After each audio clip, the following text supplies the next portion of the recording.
Ertugrul Ghazi, یہ نام سنتے ہی ذہن میں ایک عظیم سلطنت کی تصویر ابھرتی ہے نا؟ لیکن ان کی کہانی میں کچھ کردار ایسے بھی ہیں جو اکثر نظروں سے اوجھل رہ جاتے ہیں۔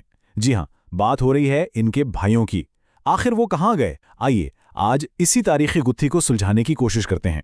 دیکھیں، یہ بات تو پکی ہے کہ ارطغرل نے ایک ایسی سلطنت کی بنیاد رکھی جس نے صدیوں تک دنیا پر راج کیا، لیکن ان کے بھائیوں کا کیا، جو ہر مشکل میں ان کے ساتھ کھڑے تھے؟ ان کی نسل کا کیا ہوا؟ تاریخ ان کے بارے میں اتنی خاموش کیوں ہے؟ تو چلیں اس پہیلی کو سلجھانے کے لیے سب سے پہلے ملتے ہیں ان تینوں بھائیوں سے۔ تو جی، تاریخ ہمیں بتاتی ہے کہ ارطغرل غازی کے کل 3 بھائی تھے: گندز الپ، سنگرتکن بے اور دندار بے۔ اور مزے کی بات یہ ہے کہ تینوں بھائیوں کا اپنا اپنا ایک خاص کردار تھا۔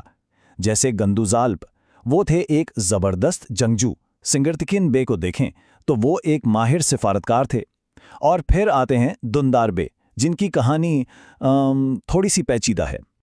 اب آتے ہیں اس کہانی کے سب سے پراسرار حصے کی طرف، مٹتی ہوئی خاندانی لکیریں۔ یہ وہ مقام ہے جہاں تاریخ میں ہمیں ایک عجیب سی خاموشی ملتی ہے، خاص طور پر جب ہم ان بھائیوں کی اولاد کے بارے میں جاننے کی کوشش کرتے ہیں۔ تو سب سے پہلے بات کرتے ہیں گندوس الپ کی، ارطغرل کے سب سے قریبی بھائی، ایک دم وفادار اور نڈر جنگجو۔ لیکن حیرانی کی بات یہ ہے کہ تاریخ کی کتابوں میں ان کی اولاد کا کوئی پکا مصدقہ ثبوت نہیں ملتا۔ ہاں، کچھ روایات میں ذکر ضرور ہے، لیکن کوئی ٹھوس ثبوت وہ کہیں نہیں ہے۔ اچھا، اب آتے ہیں سنگرتکین بے کی طرف۔ ان کا کام زیادہ تر سفارتی اور خفیہ مشنوں کا تھا، لیکن یہاں بھی وہی معاملہ ہے۔ تاریخ ان کی خدمات کو تو یاد رکھتی ہے، پر جب بات ان کی نسل کی آتی ہے تو ریکارڈز ایک دم خاموش ہو جاتے ہیں۔ اور پھر دندار بے، جنہیں تاریخ میں اکثر سب سے متنازع بھائی کہا جاتا ہے، اور اس کی وجہ بھی بہت ٹھوس ہے۔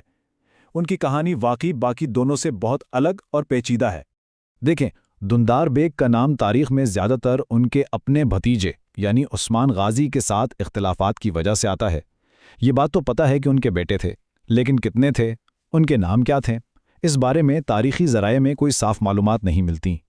تو سوال یہ اٹھتا ہے کہ آخر ایسا کیوں ہے؟ یہ تینوں اتنے اہم کردار، ان کی نسلیں تاریخ سے یوں غائب کیسے ہو گئیں؟ اچھا، اس تاریخی پہیلی کا حل دراصل تاریخ لکھنے کے ایک بہت ہی بنیادی اصول میں چھپا ہوا ہے، اور وہ اصول ہے یانشینی کا سلسلہ، مطلب لائن آف سکسیشن۔ دیکھیں، تاریخ ہمیشہ ان لوگوں کی لکھی جاتی ہے جو اقتدار میں آتے ہیں۔ تاریخ دانوں کی ساری توجہ اس ایک سیدھی لکیر پر ہوتی ہے کہ تخت کس سے کس کو ملا، اور یہاں پر وہ لکیر بالکل صاف تھی۔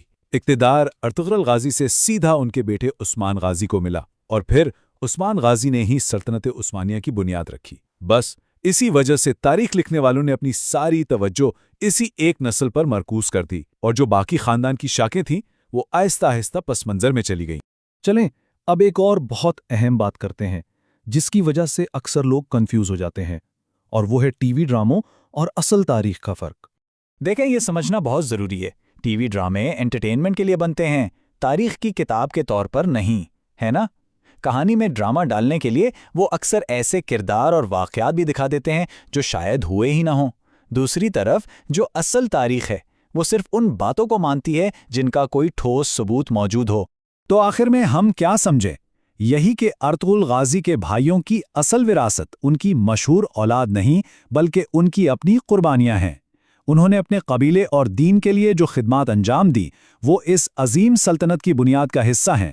بھلے ہی تاریخ کے صفحات پر ان کا نام حکمرانوں کی طرح جلی حروف میں نہ لکھا گیا ہو۔ اور یہیں پر ایک بڑا سوال پیدا ہوتا ہے کہ اگر تاریخ صرف تخت و تاج کی کہانی سناتی ہے، تو پھر نہ جانے کتنی ہی ایسی عظیم قربانیاں، کتنی ہی بہادری کی داستانیں ہوں گی جو ہمیشہ کے لیے تاریخ کے سائے میں ہی رہ گئیں۔